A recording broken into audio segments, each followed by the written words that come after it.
सबके लिए लाभप्रद होंगी। अभी जो परिस्थितियाँ हैं गवर्नमेंट की उतनी अच्छी नहीं है, दबाव है, लेकिन उतना दबाव नहीं है। मैं कह रहा हूँ कि आप 11 तारीख के बाद हाय तौबा करना शुरू करेंगे या फिर 11 तारीख के बाद जब एक और डेट लग जाएगी, महीने भर इंतज़ार और करना होगा, तब आप हाय तौबा करेंगे, तो कहीं न कहीं आप सबका नुकसान होगा। तो इस बात को समझिए, मौका अभी अच्छा है। अभी आप सभी लोगों को पूरी दमदारी से इको गार्डन में आकर के संघर्ष कर लेना चाहिए, लड़ाई लड़ लेना चाहिए और जो भी परिस्थितियाँ बने, कल तो मैंने देखा कि पोस्ट के माध्यम से लोग अवगत करा रहे हैं कि हम जब बहस कराएँगे तब देख लेना। हाँ, तो वो तो अभी भी बात है कि अभी भी लोग वो चीज़ देख ही रहे हैं कि हम पैसा ले लिए हैं और हम बहस कराएँगे, नहीं कराएँगे, अपने मन से कराएँगे, अपने मतलब से कराएँगे। Who are you? अगर ये सारी चीज़ें बहस करानी ही थी वो कराना ही था, तो कम से कम ये 1-2 महीने पहले हो गया होता, अब तक सारी चीज़ें खत्म हो गई होती। बहरहाल, जब जागो तभी सवेरा है। मेरा किसी का विरोध नहीं है, मेरे बोलने का सिर्फ़ इतना कंसर्न है कि लोग सचेत रहें, लोग जागते रहें। लोगों को अपने लोग ही काटते हैं, ये इस भट्टी में परंपरा बना रहा है।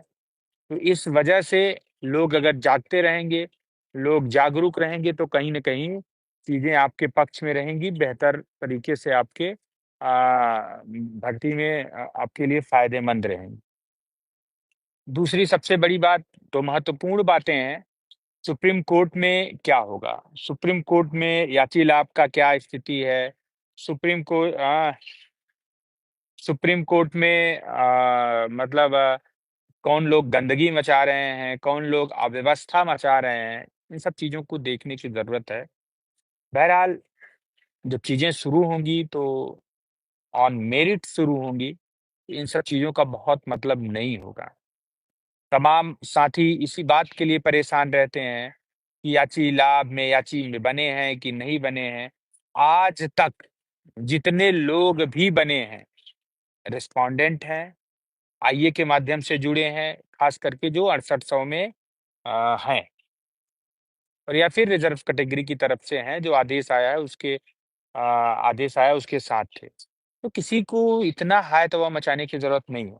लेकिन मैं फिर कहूँगा, उन सभी तमाम साथियों से कहूँगा कि जब आप समय-समय पर ठगे गए हैं, जब आप समय-समय पर लूटे हैं, जब आप समय-समय पर आपके गले को रेता गया है, तो इस बार सावधान रहना पड़ेगा।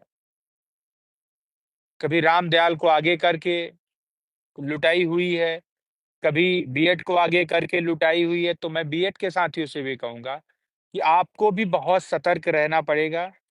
ठीक है, हाँ, मैं बीटीसी हूँ, आप हमारी बात नहीं मानोगे, लेकिन जब आपका गला कट जाएगा, जुड़ने का कोई ऑप्शन नहीं रहेगा, तब आप लोगों को समझ में आएगा।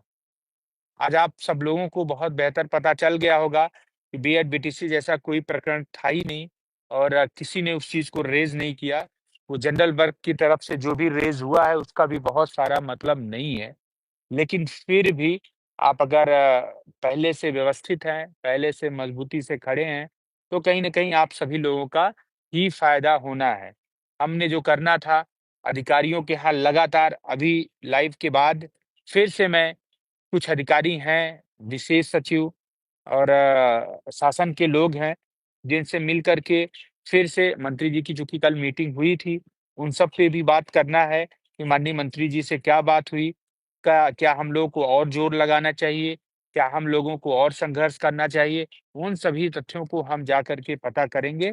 मैं अपने स्तर से पूरी जानकारी, पूरी लड़ाई अपने हिसाब से लड़ता रहूँ और हाँ, बहुत लोगों ने कहा होगा, बहुत लोगों ने सुना होगा ये लड़ाई हमारे मान-सम्मान की है, हमारे स्वाभिमान की है, हमारे अभिमान की है।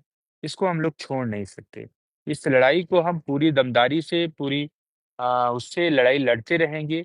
जब भी मौका मिलेगा, उस दिन घोड़ा पछाड़ लगा देंगे। तो किसी को अनावश्यक आय-तौबा मचाने की ज़रूरत नहीं है।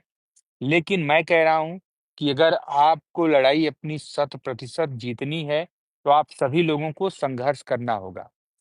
बहुत सारे लोग हैं हाय तौबा मचाए हुए हैं। मैं आज उन लोगों को बता देना चाहता हूँ, जैसे आप लोग इस बात को लेकर के परेशान हैं, कोर्ट में सुनवाई नहीं हो रही है, सुनवाई नहीं हो रही है, सुनवाई नहीं हो रही है, सुनवाई नहीं हो रही है, सुनवाई नहीं हो रही। तो मैं कह रहा हूँ कि आज 4 साल संघर्ष करने के बाद कोर्ट में अच्छी, मजबूत और अपनी तरफ से दमदार पैरवी करने की ज़रूरत है, ना कि वहाँ सुनवाई कराने की ज़रूरत। सुनवाई आज नहीं कल होगी।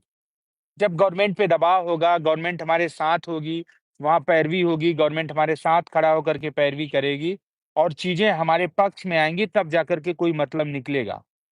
आज आप हाय तौबा में परेशान हैं, लग कि सुनवाई हो जाए, बस मामला खत्म हो जाए, तो ये 4 साल का संघर्ष हम ऐसे खत्म होने नहीं देंगे। इसके लिए हम सबको पूरी मजबूती से वहाँ खड़ा होना पड़ेगा। जो भी हमारे साथ याची बने हैं, उनको आर्थिक रूप से हमें मजबूत करना होगा। क्योंकि अगर वहाँ से लड़ाई हम हार जाते हैं, तो हमारे अब्बा-दादा या हम लोग स्वयं प्रधानमंत्री बन जाएँगे, तब भी ये 69,000 शिक्षक भर्ती के घोटाले को हम सही नहीं करा पाएँगे। तो इस बात को आप सभी लोगों को मान के, समझ के चलना पड़ेगा। ये समय है, एकजुट होने का एक समय है, एक-दूसरे को साथ लेकर के लड़ने का, नहीं तो कुछ भी नहीं बचेगा। जो आप सोच रहे हो ना, सिर्फ़ सुनवाई कराना ही हमारा उद्देश्य नहीं होना चाहिए। हमारा उद्देश्य ये भी होना चाहिए कि ये ऑर्डर हमारे पक्ष में कैसे आएगा, इसके लिए हम क्या कर सकते हैं, ये हमारे लिए इम्पोर्टेंट है। ठीक है? तो अगर ये आप सोच रहे हो कि सिर्फ़ सुनवाई हो, हाय तौबा निकले, ये तो भैया मैं इस पक्ष में नहीं हूँ। मैं इस पक्ष में हूँ कि सुनवाई भी हो, गवर्नमेंट हमारे पक्ष में भी बोले, लड़ाई तब जाके ये सार्थक मानी जाएगी। अगर इस तरीके से आपकी सोच है, इस तरीके से हम गर्त में चले जाएँगे, हमारा आपका बड़ा नुकसान हो जाएगा। तो अभी भी जागरूक होइए, सरकार पर दबाव बनाइए, मजबूती से लड़ाई लड़िए, जिससे हम सभी लोग जीत सकें। धन्यवाद, जय हिंद, जय भारत।